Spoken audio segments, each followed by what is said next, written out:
নমস্কার বন্ধুরা, welcome to আরকে sports. আশা করি তোমরা সবাই সুস্থ ও অনেক ভালো আছো। তো এই ভিডিওতে এবার তোমাদেরকে দারুণ খুশির খবর শেয়ার করতে চলেছি। ফাইনালি অবশেষে পুরোপুরি চূড়ান্ত হয়ে গেল যে আইএসএল কিন্তু এবার অনুষ্ঠিত হচ্ছে।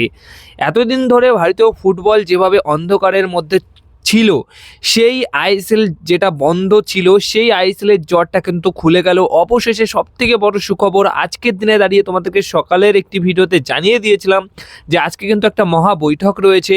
সেই মহা বৈঠকেই কিন্তু পুরোপুরি চূড়ান্ত সিদ্ধান্ত নেওয়া হবে কিভাবে কি করে কত টাকায় মোটামুটি আইএসএল বাজেট করা হচ্ছে, আইএসএল শুরু হচ্ছে, সবটাই কিন্তু আজকে পুরোপুরি চূড়ান্ত হয়ে গেল।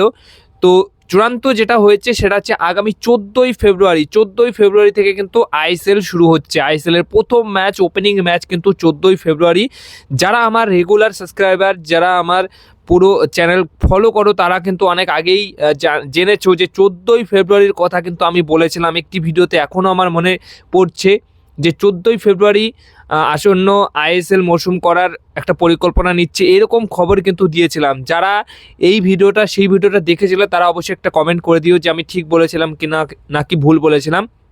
তো আজকের দিনে দাঁড়িয়ে সেই 14ই ফেব্রুয়ারি ডেটটাকেই কিন্তু বেছে নিয়েছে ফেডারেশন। আসন্ন আইএসএল 14ই ফেব্রুয়ারি থেকে শুরু হবে এবং ঘোষণা কিন্তু করেছেন কেন্দ্রীয় ক্রীড়ামন্ত্রী মনসুখ মান্ডবার কিন্তু পুরোপুরি এই বিষয়টা ঘোষণা করে দিয়েছে যে হ্যাঁ, 14ই ফেব্রুয়ারি থেকে কিন্তু আইএসএলের নতুন মরশুম শুরু হচ্ছে। আর এখানেই শেষ নয়, আরও কিছু ডেট তোমাদেরকে জানাবো। তার আগে তোমাদেরকে এটা জানিয়ে দিই, আর এবছর এই আইএসএল সিজন এবং এই বছরের 25-26-এর যে মরশুমটা, এই মরশুমে সিঙ্গেল লিগে 12টা করে ম্যাচ খেলবে। 14টা টিমের আইএসএল হবে, 12টা করে ম্যাচ খেলবে এবং প্রতি দলের খরচ হবে 2 কোটি 10 কোটি টাকা মতো। এবং সেখানে একটা রাজ্যেই কিন্তু আইএসএল হতে চলেছে, আর সেই রাজ্যটা হচ্ছে গোয়া। গোয়ার 3টি ভেন্যুতে অনুষ্ঠিত হবে এই বছরের আইএসএল। 3টি ভেন্যুতে মোটামুটি সব দল 12টা করে ম্যাচ খেলবে। যেখানে বন্ধুরা যে 3টি স্টেডিয়ামের কথা বলা হয়েছে সেই 3টি হচ্ছে ফাতোরডা স্টেডিয়াম, তিলক ময়দান স্টেডিয়াম এবং জিএমসি স্টেডিয়াম বাম্বলি। এই 3টি স্টেডিয়ামে কিন্তু আইএসএল অনুষ্ঠিত হতে চলেছে এবং আই লিগ কিন্তু কলকাতায় অনুষ্ঠিত হবে, এরকমও কিন্তু খবর রয়েছে। এবার তোমাদেরকে কিছু আপডেট শেয়ার করি, এটা একটা তারিখ হিসেবে। তো 10ই জানুয়ারি কিন্তু সম্প্রচার এবং বাণিজ্যিক কাজের জন্য দরপত্র দেয়া হবে, মানে অংশীদার হিসেবে কারা এই বছর আইএসএলের লাইভ টেলিকাস্ট করবে সেটা কিন্তু 10ই জানুয়ারি জানিয়ে দেওয়া হবে। দীর্ঘমেয়াদী কাঠামো নিয়ে চূড়ান্তকরণ হবে 20 জানুয়ারি। বাণিজ্যিক অংশীদার হিসেবে মানে কমার্শিয়াল পার্টনার, সেই দরপত্র জমা দেওয়ার শেষ তারিখ কিন্তু 25শে জানুয়ারি। ব্রডকাস্টার পার্টনার অনবোর্ডিং 31শে জানুয়ারি, সেটাও চূড়ান্ত হবে। এছাড়া আইএসএল এই মরশুমটা শুরু হবে 14ই ফেব্রুয়ারি। দীর্ঘমেয়াদী বাণিজ্যিক দরপত্র 20 ফেব্রুয়ারি অবধি কিন্তু মোটামুটি তার আগে অবধি দেওয়া হবে এবং 20 ফেব্রুয়ারি জানিয়ে দেওয়া হবে। দীর্ঘমেয়াদী বাণিজ্যিক দরপত্র এটা কি? এটা হচ্ছে কমার্শিয়াল পার্টনার যারা আর কি থাকবে, তারা কিন্তু একদম দীর্ঘমেয়াদিতেই দরপত্র জমা করবে, যেটা 20 বছরের জন্য। তো সেই 20 বছরের চুক্তি জমা দেওয়ার শেষ তারিখ কিন্তু 20 মার্চ অবধি। তো 20 মার্চ অবধি কিন্তু সেই দীর্ঘমেয়াদী বাণিজ্যিক যারা আসবে, যারা কমার্শিয়াল পার্টনার হিসেবে, তারা তো একটা চুক্তি দরপত্র জমা দেবে, সেটার শেষ তারিখ কিন্তু 20 মার্চ। এবং বন্ধুরা, দীর্ঘমেয়াদী বাণিজ্যিক অংশীদার চূড়ান্তকরণ মানে যারা আর কি অনেক মোটামুটি এই ক্ষেত্রে অনেক পার্টনারই থাকবে, অনেক কোম্পানি বা অনেক ইনভেস্টাররাই মোটামুটি এটা জমা দেওয়ার জন্য, দরপত্র জমা দেওয়ার জন্য জমা করবে। তো সেখানে তো যে কোনো একটিকে বেছে নেওয়া হবে।